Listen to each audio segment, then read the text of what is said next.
Hello friends, कैसे हैं आप सभी लोग। मैं आपका होस्ट एंड दोस्त रचित भाट का फिर से स्वागत करता हूं आपके अपने YouTube चैनल रचित ट्यूटोरियल में। तो फ्रेंड्स, आज हम लोग एक नया लेसन स्टार्ट करने वाले हैं जिसका नाम है मोशन इन टू डायमेंशन, या जिसे हम कहते हैं मोशन इन अ प्लेन। ठीक है, मोशन इन अ प्लेन, ये लेसन हम लोग स्टार्ट करने वाले हैं। ठीक है, मोशन इन अ प्लेन। तो सबसे पहले बात ये होती है कि प्लेन होता क्या है। ठीक है, प्लेन की तो हम लोगों ने बात कर दी। तो first thing is that what is plane. ठीक है, तो देखिए अभी तक जितनी भी चीजें हम लोग पढ़ के आए हैं, डिस्टेंस, डिस्प्लेसमेंट, ये सारी चीजें जो थी, ये सब किस पे थी? ये सारी चीजें हम लोग वन डायमेंशन पे ले रहे थे। किस पे ले रहे थे? वन डायमेंशन पे। वन डायमेंशन का मतलब कि हम लोग सब पूरा ऐसे ले रहे थे, स्ट्रेट लाइन पर ले रहे थे। ठीक है, तो यहां पर जो हमें डायरेक्शन की जरूरत होती थी, तो यहां पर जो हम डायरेक्शन की जरूरत हमें लगती थी, तो हम प्लस माइनस से काम चला लेते थे। प्लस माइनस से काम चला लेते थे। कैसे प्लस माइनस से काम चला लेते थे कि इस पॉइंट को हम लोग एक पॉइंट को ओरिजिन ले लेते थे और हम कह देते थे कि यहां पर जो राइट हैंड साइड पर है, अगर हमें यहां जाना है तो चीज पॉजिटिव है, और अगर हमें यहां आना है तो चीज निगेटिव हो गई। यानी कि अगर यहां से यहां तक जाते हैं तो डिस्टेंस पॉजिटिव हो जाती है, और अगर यहां से यहां जाते हैं तो डिस्टेंस निगेटिव हो जाती है। ये चीज तो भाई, ये तो बात थी मोशन इन स्ट्रेट लाइन की। अब हमें बात किसकी करना है? Motion in a plane. Motion in a plane का मतलब क्या हुआ? Motion in two dimension. तो एक चीज आप हमेशा ध्यान रख लीजिए, कभी भी बात अगर आती है टू डायमेंशन की, कभी भी बात आती है टू डायमेंशन की, तो टू डायमेंशन हमारा होता है प्लेन। क्या होता है? प्लेन। और कभी भी बात अगर आती है थ्री डायमेंशन की, थ्री डायमेंशन की, तो थ्री डायमेंशन हमारा होता है स्पेस। क्या होता है? स्पेस। और अगर वन डायमेंशन की बात आई तो सीधा सीधा स्ट्रेट लाइन हो जाती है एक्स एक्सिस पे। ठीक है, तो ये चीज सारी आपको समझ में आती है कि नहीं? अब ये प्लेन क्या है और स्पेस क्या है, तो अभी तो हम लोग प्लेन जानेंगे, फिर स्पेस के बारे में जानेंगे। स्पेस देख लिया, ऐसे मैं आपको बता देता हूं। सबसे पहले टू डायमेंशन देख लेते हैं। देखिए, एक डायमेंशन है ये x axis and second dimension is ये। ठीक है, तो ये दिस इज वाई एक्सिस। तो यहां पर जितनी भी चीज है ये क्या है? प्लेन है।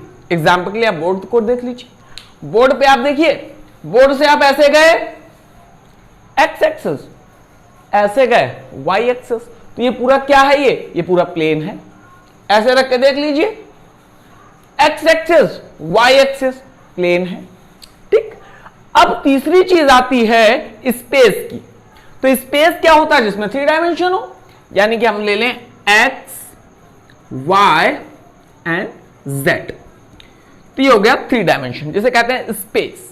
तो इन चीजों को समझने के लिए आप पूरा समझ लीजिए, किसी भी रूम का आपको ये किनारा ले लीजिए, किसी भी रूम को चले जाइए, तो आप ऐसे अगर जाएंगे तो क्या हो जाएगा? इधर ही पे आप जैसे देख लीजिए, ये पूरा क्या हो गया? ये पूरी लेंथ हो गई। ये नीचे पूरी क्या हो जाएगी? ब्रेथ, सॉरी, ये पूरी क्या हो गई? लेंथ। इधर भी चले जाओ लेंथ, तो इधर भी चले जाओ लेंथ। तो इस तीनों में क्या बन गया? लेंथ, ब्रेथ, हाइट मिल गई, और तीनों क्या है? स्पेस है। ठीक, तीनों एक्सिस है, एक एक्स एक्सिस है, एक वाई एक्सिस है, और एक जेड एक्सिस है। और इस एक्सिस में सबसे बड़ी खास बात यह है कि तीनों एक्सिस एक दूसरे के परपेंडिकुलर है। कैसे हैं? परपेंडिकुलर है। तो स्पेस के बारे में तो हम लोग बाद में पढ़ेंगे। आज जो हमें पढ़ना है वो पढ़ना है प्लेन के बारे में, और हम लोग वन डायमेंशन पढ़कर आ चुके हैं, है ना? तो देख लीजिए भाई, आगे बात करते हैं भाई मोशन इन अ प्लेन की। तो आपको ये चीज समझ में आ गई कि प्लेन का मतलब क्या हुआ? प्लेन का मतलब हुआ two dimension, X and Y. ठीक है, चलिए आगे देखते हैं। तो देखिए, मैंने आपको एक चीज ये बताई कि अगर स्ट्रेट लाइन की हम लोग बात करते हैं, किसकी बात करते हैं? स्ट्रेट लाइन की अगर हम लोग बात करते हैं, तो स्ट्रेट लाइन में हम लोग डायरेक्शन निकालने में प्लस माइनस कर देते थे। अगर मैं इस तरफ सीधे जाना है तो भाई प्लस है, ऐसे आना है माइनस। ठीक, ये बोर्ड है ना। ठीक, तो बोर्ड के हिसाब से अगर हम देखें तो ये जो हमारा कौन सा हैंड है, लेफ्ट हैंड है, और ये हमारा कौन सा हैंड है, राइट हैंड है। अब हम ऐसे आ जाते हैं, ठीक, ऐसे आ गए तो ये क्या हो गया, ये ओरिजिन हो गया, ये हमारा राइट हैंड है तो पॉजिटिव डायरेक्शन हो गई, और ये हमारा लेफ्ट हैंड है यानी निगेटिव डायरेक्शन हो गई। ऐसे हम लोग निकाल लेते हैं किसमें, motion in a straight line पर जब हमें डायरेक्शन निकालनी होती है तो हम ऐसे निकाल लेते हैं। लेकिन अब मोशन इन अ प्लेन की बात आती है तो मोशन इन अ प्लेन को समझने के लिए सबसे पहले हमें फिजिकल क्वांटिटीज में दो क्वांटिटीज बहुत अच्छे से पता होनी चाहिए। First quantity is scalar quantity and second one is vector quantity. ठीक है, तो हम देखेंगे क्या होती है स्केलर क्वांटिटी और क्या होती है वेक्टर क्वांटिटी। तो स्केलर क्वांटिटी सबसे पहले समझ लीजिए क्या होता है। शायद मैं आपको कभी ये बता भी चुका हूं, फिर भी एक बार रिव्यू मार लेते हैं उसका। ठीक है, स्केलर क्वांटिटी कौन सी क्वांटिटी भाई, स्केलर क्वांटिटी। तो स्केलर क्वांटिटी क्या होती है बहुत अच्छे से समझिएगा, डेप्थ नॉलेज इसका लीजिएगा, फील आए तभी फिजिक्स है। स्केलर क्वांटिटी क्या, कौन सी क्वांटिटी होती है, दोज क्वांटिटीज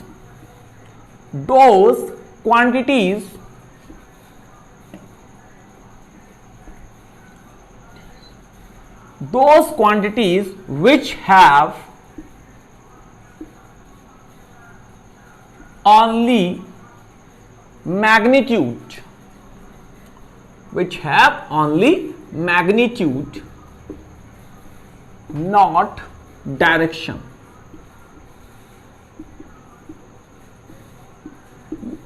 यानी कि ये आप लिख लीजिए क्वांटिटीज की जगह दो फिजिकल क्वांटिटीज लिख लीजिए तो और अच्छे से डिफिनेशन बन जाएगी। ठीक है, तो यानी कि वो सारी फिजिकल क्वांटिटीज जिसमें सिर्फ और सिर्फ मैग्नीट्यूड हो, डायरेक्शन का रिक्वायरमेंट हमें ना हो, उसे हम क्या कहते हैं, उसे हम लोग कहते हैं क्या, स्केलर क्वांटिटी। कौन सी क्वांटिटी कहते हैं, स्केलर क्वांटिटी कहते हैं। यानी कि जहां पर हमारे पास सिर्फ और सिर्फ मैग्नीट्यूड हो, डायरेक्शन बिल्कुल ना हो। ठीक, उसे हम लोग क्या कहते हैं, स्केलर क्वांटिटी कहते हैं। अब बात ये उठती है कि सर मैग्नीट्यूड क्या होता है, मैग्नीट्यूड क्या होता है। तो जब मैंने फिजिक्स की क्लास आपको सबसे पहले बताई थी तो मैंने आपको बताया था कि कोई भी फिजिकल क्वांटिटी ऐसी नहीं है जिसे हम NU से ना लिखें। NU से सारी फिजिकल क्वांटिटीज लिखी जाती हैं। तो ये जो हमारा N होता है ना भाई साहब, ये होती है न्यूमेरिक वैल्यू। कौन सी वैल्यू, न्यूमेरिक वैल्यू। कौन सी वैल्यू भाई, numeric value, and U is unit. ठीक, तो मैग्नीट्यूड क्या हुआ, मैग्नीट्यूड हुआ न्यूमेरिक वैल्यू। जैसे मैंने आपसे कह दिया क्या, 2 किलोमीटर, क्या कह दिया आपसे, 2 किलोमीटर। तो यहां पर देखिए कायदे से देखेंगे आप, क्या है, डिस्टेंस है, डिस्टेंस है, कितनी डिस्टेंस चली गई है, कितनी डिस्टेंस दी गई है, 2 किलोमीटर, 2 किलोमीटर दी गई है। ठीक है, तो यहां पर हमने डिस्टेंस को रिप्रेजेंट किया कैसे, NU के माध्यम से, NU के बेसिस पे। तो जो N है न्यूमेरिक वैल्यू है वो क्या है, 2 है, और साथ में हमारे साथ लगा है किलोमीटर यानी कि यूनिट दी हुई है। तो इस न्यूमेरिक वैल्यू को ही हम क्या कहते हैं, मैग्नीट्यूड। क्या कहते हैं भाई, मैग्नीट्यूड। यानी कि स्केलर क्वांटिटी क्या हुई, those physical quantities which have only magnitude not direction. या ये भी हम कह सकते हैं in which scalar quantity only magnitude is important but there is no requirement of direction, is called what, is called scalar quantity। ठीक, scalar quantities आप कर लीजिए, quantities।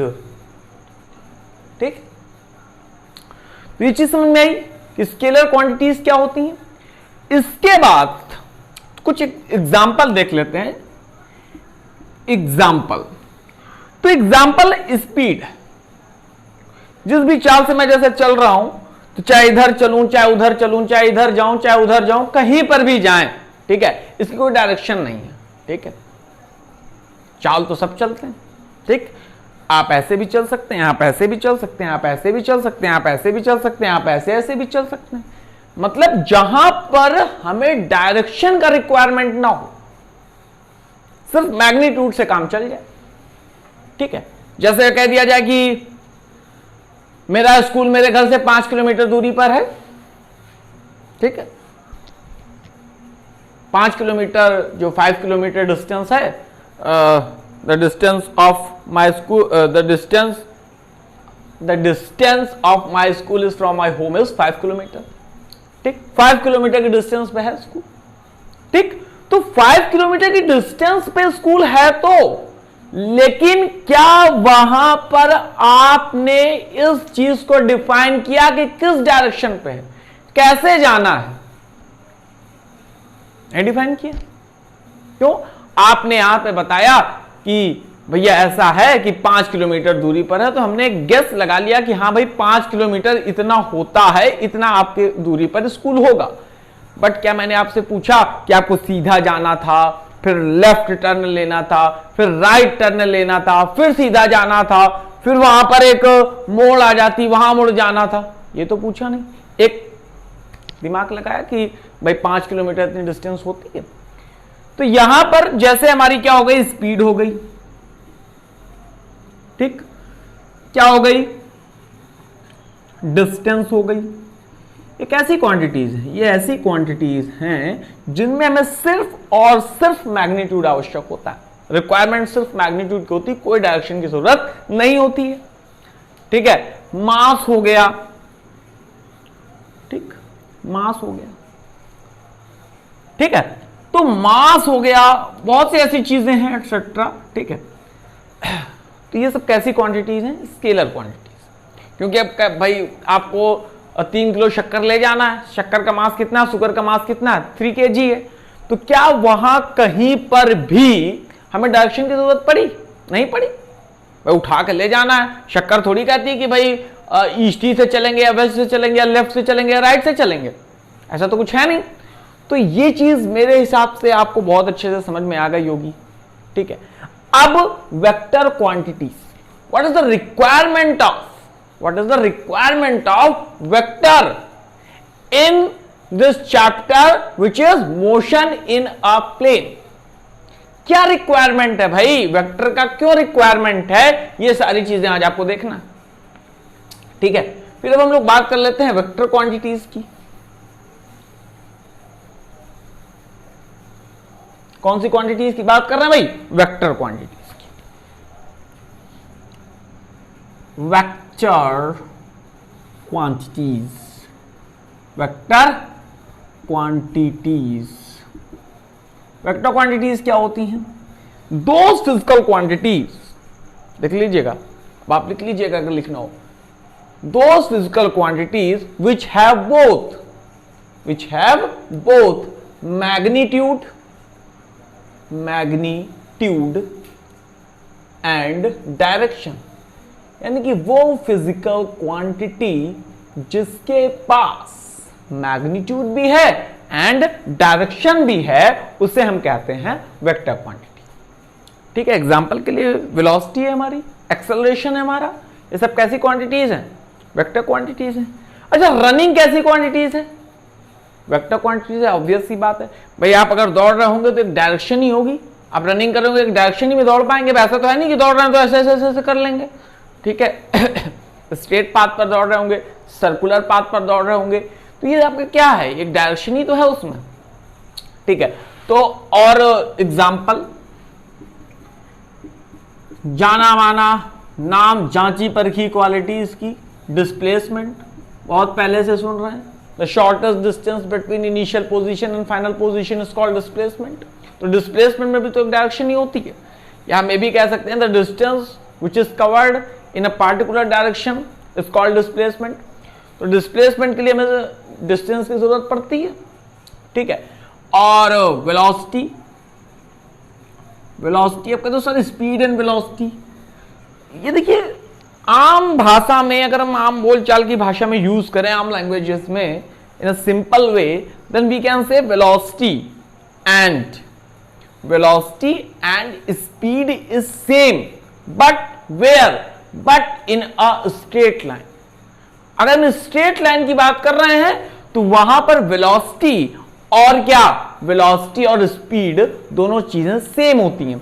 बट अब हम लोग आ गए मोशन इन अ प्लेन, तो यहां पर मूवमेंट तो होगा, पार्टिकल का मूवमेंट होगा, सारी चीजों का मूवमेंट होगा, बट कैसे होगा, मूवमेंट होगा तो कुछ डायरेक्शंस भी होंगी, तो वो चीजें हमको यहां पर अच्छे से मालूम पड़ेंगी। तो हो गया हमारा वेलोसिटी, हो गया फोर्स, जिसको आप भूल ही गए। फोर्स के लिए भी हमें डायरेक्शन की जरूरत पड़ती है भाई, फोर्स के लिए भी डायरेक्शन की जरूरत पड़ती है, बिना फोर्स के कैसे आप कर लेंगे काम, ठीक है। तो एक हमारा फोर्स हो गया। तो ये सारी क्वांटिटीज हैं, बहुत सी हैं ऐसी जिनमें हमें क्या करना पड़ेगा, जिनमें हमें यह बताने को मिलता है क्या, कि जिसपे मैग्नीट्यूड और डायरेक्शन दोनों होते हैं, उसे हम कहते हैं फिजिकल क्वांटिटी। तो अब आप ये चीज समझ गया कि वेक्टर क्वांटिटी क्या है, किसे कहते हैं हम वेक्टर क्वांटिटी। तो अब वेक्टर क्वांटिटीज के बारे में अब हम लोग अच्छे से थोड़ा चर्चा करेंगे, थोड़ा जानेंगे वेक्टर क्वांटिटीज को, फिर उसके बाद आगे बात करते हैं। तो अगर आप नोट करना चाहते हैं तो pause the video to note down.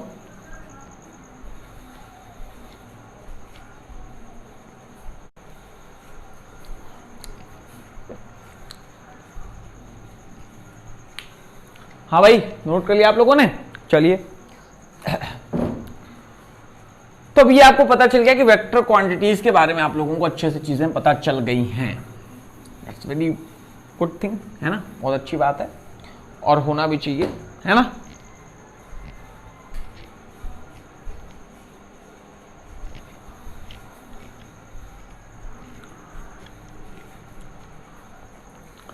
अब वेक्टर के बारे में तो आप जान गए क्या, कि जो भाई साहब जो वेक्टर है, और जो सुनिएगा, जो वेक्टर है इसमें मैग्नीट्यूड तो है ही और साथ में डायरेक्शन भी है। तो हम रिप्रेजेंट कैसे करते हैं वेक्टर को, तो सबसे पहले एक चीज ये ध्यान रख लीजिए, रिप्रेजेंटेशन ऑफ वेक्टर की बात कर रहे हैं हम लोग। तो अगर मैंने बोला कि जो फोर्स है, क्या है, फोर्स, ठीक,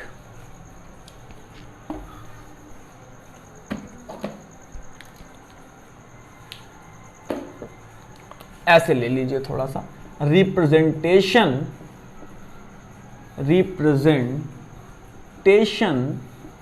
ऑफ वेक्टर्स, वेक्टर को रिप्रेजेंट कैसे करते हैं, ठीक है, representation of vectors, how we present vectors, ठीक है। रिप्रेजेंटेशन ऑफ वेक्टर्स क्या होता है, वेक्टर्स को रिप्रेजेंट कैसे करते हैं, ठीक है।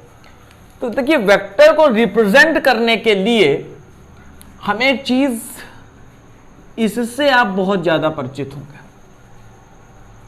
बचपन में देखा होगा, है ना, धनुष में लगाकर चलाया भी होगा,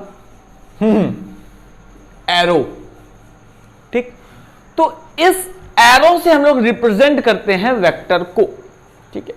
अगर कोई क्वांटिटी वेक्टर है, फॉर एग्जांपल अगर फोर्स है, ठीक है, we know this is vector quantity, and in force we must apply magnitude and direction, क्योंकि without direction we can not say a force is a suitable thing. क्यों? क्योंकि देखिए भाई, फोर्स अगर नहीं होगा तो हम कुछ कर ही नहीं पाएंगे, और किसी भी चीज पे हम फोर्स लगाएंगे तो डायरेक्शन भाई जाहिर सी बात है। फॉर एग्जाम्पल जैसे आपके पास ये बॉक्स रखा हुआ था, मैंने कहा भाई एक काम कीजिए कि इस बॉक्स को धक्का देकर यहां ले जाओ। आपने कहा जी सर। धक्का देना आप लोगों ने शुरू किया, तो धक्का आप लोगों ने देना शुरू किया ऐसे, तो एक डायरेक्शन ही तो थी। मैंने कहा नहीं भाई बॉक्स को खींच लो, खींच लाए, ठीक, तो डायरेक्शन ही तो थी, एक पुश और एक पुल ही तो था। किसमें था? डायरेक्शन में था। और अच्छे से समझना, देखिए वेक्टर क्वांटिटी को तो फोर्स से हम लोग अच्छे से समझते हैं। देखिए क्या किया गया, कितना जरूरी है डायरेक्शन का यूज, ये आपको समझाना चाहता हूं। देखिए ये एक डोर बना है, ठीक है, क्या है? डोर है। मैंने अपने साथी से कहा कि भाई इस डोर को तुम्हें ओपन करना है। क्या करना है? ओपन करना है। तो how can we open this door? Push and pull in a particular direction and we know, ठीक है। तो या तो इसको पुश करना होगा या तो इसको पुल करना होगा, ठीक है। लेकिन हमें यह नहीं पता कि इसको पुश करना है कि इसको पुल करना है, ये चीज हम नहीं जानते हैं। क्यों? क्योंकि यहां पर ऐसा कुछ है ना बना ही नहीं है, ऐसी कोई चीज है ही नहीं कि जिससे हम इसको जान पाए। तो मैंने कहा एक काम करना, उससे मेरा कुछ उधार पड़ा हुआ था, ठीक है, मिला मुझे, कहा बोला भाई पैसे ऐसे दो यार, बच्चे हुए हैं तुम्हारे। मैंने कहा एक काम करना, वहां पे मेरे घर चले जाना सीधे। तो सीधे जब मेरे घर चले जाओगे तो एक दरवाजा है, मेरा वाला कमरा है, मेरे वाले कमरे पे तुम चले जाना, वहां पर जो है पैसे रखे हैं, पहुंचो मैं आ रहा हूं अभी, ऐसा मैंने कहा। तो गया भाई, उसमें कहीं पर ऐसा कुछ क्लू ही नहीं था कि इसको ऐसे करना है कि इसको ऐसे करना है। तो बोले ऐसी बात है? मैंने कहा हाँ, तुम एक काम करना, क्या कि तुम 3 न्यूटन तक का फोर्स उसमें अप्लाई कर देना, तो ये जो डोर है वो ओपन हो जाएगा। बोले ठीक है। गया भाई वो, अब जैसे ही वो गया, उसे ये नहीं पता है कि इसे पुश करना है कि इसे पुल करना है, और पुश एंड पुल हमेशा एक डायरेक्शन पे ही अप्लाई होता है, ध्यान रखिएगा इस बात को। तो पहुंचा भाई, अब दरवाजे को खोल रहा है, बहुत कस के खोल रहा है, पूरी दम लगा दी उसने। मैंने कहा था 3 न्यूटन तक का फोर्स अप्लाई कर देना, उसने 5 न्यूटन तक का फोर्स अप्लाई कर दिया, फिर भी दरवाजा नहीं खुल रहा। क्यों नहीं खुल रहा? क्योंकि हमें इसमें डायरेक्शन का नॉलेज नहीं है कि इसको ऐसे करना है कि इसको ऐसे करना है। तो 10 न्यूटन तक का उसने फोर्स अप्लाई कर दिया। अब जब फोर्स अप्लाई कर दिया, मैंने कहा भाई अरे पहुंचे नहीं कमरे तक तुम अभी। बोले यार खुल ही नहीं रहा, तुम तो 3 न्यूटन तक का कह रहे थे, 3 न्यूटन तक का, मतलब 10 न्यूटन तक का अप्लाई कर दिया, फिर भी ऐसा कुछ नहीं हो रहा। क्यों? क्योंकि वहां पर हमें डायरेक्शन नहीं मालूम थी। हमें दरवाजे को कैसे खोलना था? ऐसे खोलना था। और वो कैसे खोल रहा था? ऐसे खोल रहा था। तो एक चीज समझ में आई कि वेक्टर क्वांटिटी में डायरेक्शन कितनी इंपॉर्टेंट है। मैग्नीट्यूड तो सबके पास होता है, स्केलर के पास भी होता है, बट वेक्टर के लिए direction most of the most important. Direction को होना बहुत जरूरी है, ठीक है। तो अब चीज समझ में आई। तो इसलिए वेक्टर क्वांटिटी को रिप्रेजेंट कैसे करते हैं मैं आपको बता रहा हूं कि उसके ऊपर एक हम साइन ऑफ एरो लगा देते हैं, ठीक है। तो ये पता चल गया कि ये जो क्वांटिटी है ये वेक्टर है। कैसी क्वांटिटी है? वेक्टर क्वांटिटी है। या कुछ बुक्स में इसको इस तरीके से भी लिख देते हैं, बोल्ड लेटर्स से। किस लेटर्स से? बोल्ड लेटर्स से भी इसको लिख देते हैं, ठीक है। तो ये भी अगर आपको बोल्ड लेटर्स से भी मिल रहा है तो वो भी वेक्टर क्वांटिटी ही है, ठीक है। तो अब देखिएगा भाई, फोर्स की बात आ गई। तो फोर्स को रिप्रेजेंट करने के लिए हम लोग एक एरो साइन का यूज करते हैं उसके ऊपर। और बाकी इसको समझने के लिए मैं आपको बता रहा हूं कि मैंने बताया कि भाई देखो, इस फोर्स को तुम्हें अप्लाई करना है, 3 न्यूटन का फोर्स है, एंड कहां पर? कहां पर? वेस्ट में अप्लाई करना है। कहां पर अप्लाई करना है? वेस्ट में अप्लाई करना है। तो देखिए भाई कि हमने क्या कह दिया कि 3 न्यूटन का फोर्स अप्लाई करना है, पर कहां पर? वेस्ट पे। देखिए पहले ही चीज दे दी गई कि कहां पर? वेस्ट पे। कहां पर? वेस्ट पे, यानी कि डायरेक्शन दे दी गई, और साथ ही साथ यहां पर भाई साहब मैग्नीट्यूड भी दिया हुआ है। क्या दिया हुआ है? मैग्नीट्यूड। तो 3 न्यूटन है तो ईस्ट वेस्ट हम बना लें। मान लो ईस्ट ये बना लिया, ठीक, वेस्ट ये बना लिया, तो फिर क्या हो जाएगा? नॉर्थ ये हो जाएगा। मैं थोड़ा ऐसा करना चाह रहा हूं कि ये जो चीज है ये ऐसे ही सेट हो जाए, मुझे इसको दोबारा ना बनाना पड़े। आप समझ रहे हैं? तो ईस्ट मैंने यहां मान लिया, मान लीजिए, तो वेस्ट कहां हो जाएगा? वेस्ट यहां हो जाएगा, ठीक। अब नॉर्थ कहां हो जाएगा? ईस्ट ऐसा है ना, वेस्ट यहां हो गया तो नॉर्थ तो यहां हो जाएगा फिर, और साउथ यहां हो जाएगा, ठीक। फिर देखो वही चीज कर गया, वेस्ट पे लिखना है ना, ईस्ट ये हो गया, वेस्ट ये हो गया, ठीक। तो ईस्ट वेस्ट, तो ये नॉर्थ और ये साउथ। तो देखिए ये वेस्ट की ओर डायरेक्शन आ गई कि नहीं? मेरा मतलब बताने का मतलब यही था, इसको मैं ना हटाऊं, ठीक। समझिएगा, कहीं पर भी आप डायरेक्शन ले सकते हैं, ऐसी कोई बात नहीं है, समझने के लिए एक बात बता रहा हूं मैं, ठीक है। तो वेस्ट ले लिया मैंने, कहां तक लिया है, 3 न्यूटन फोर्स लिया है वेस्ट पे, ठीक है। तो अब जो ये जो एरो है, ठीक है, इसको हम कहते हैं हेड। क्या कहते हैं? हेड। और इसको कहते हैं हम टेल। हेड जो होता है वो डायरेक्शन को रिप्रेजेंट करता है, और जो टेल होता है ये इनिशियल पोजीशन को रिप्रेजेंट करता है। इसको रिप्रेजेंट करता है, इनिशियल पोजीशन को रिप्रेजेंट करता है। कौन रिप्रेजेंट करता है? टेल। और जो हेड होता है ये डायरेक्शन को रिप्रेजेंट करता है। किसको रिप्रेजेंट करता है भाई? डायरेक्शन को। और ये जो ये है, ठीक है, ये जो इसकी लेंथ है ये इसके मैग्नीट्यूड को रिप्रेजेंट करती है। किसको रिप्रेजेंट करती है? मैग्नीट्यूड को रिप्रेजेंट करती है। हमें कितने न्यूटन का फोर्स चाहिए? 3 न्यूटन का। मान लीजिए जो हमने लाइन खींची, ठीक है, ये जो हमने इसकी लेंथ है ये हमारी है 3 सेंटीमीटर। क्यों? क्योंकि हमने लेट कर लिया, let 1 centimetre is equal to 1 newton.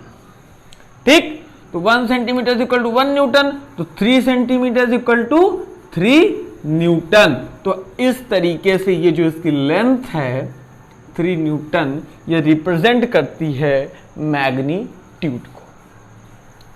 ठीक है, तो इतनी चीज आप लोगों को समझ में आई बहुत अच्छे से। अच्छा, चलिए आगे चलते हैं।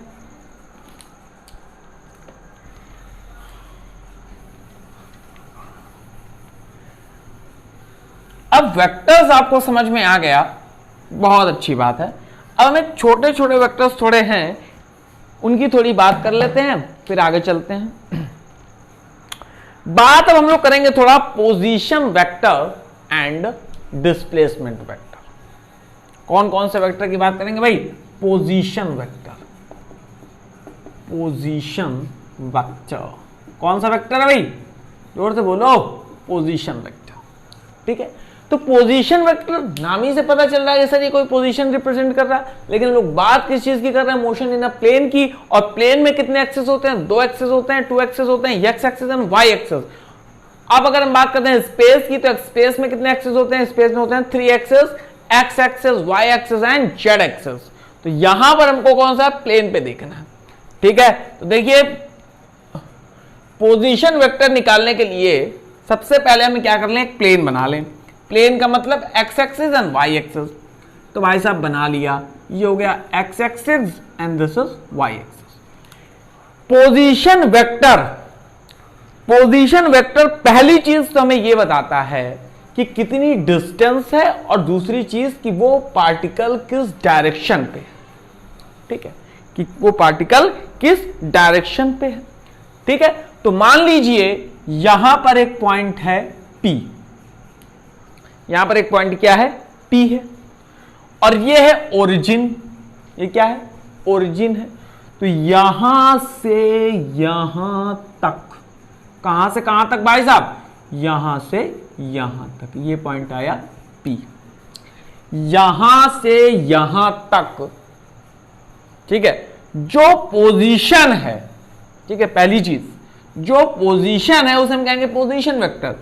O से कहां तक गया है? P तक गया है, तो ऐसे इसको बना लीजिए, ये टेल हो गई और ये हो गया हेड, और इसको हम लिख सकते हैं क्या? OP is position vector.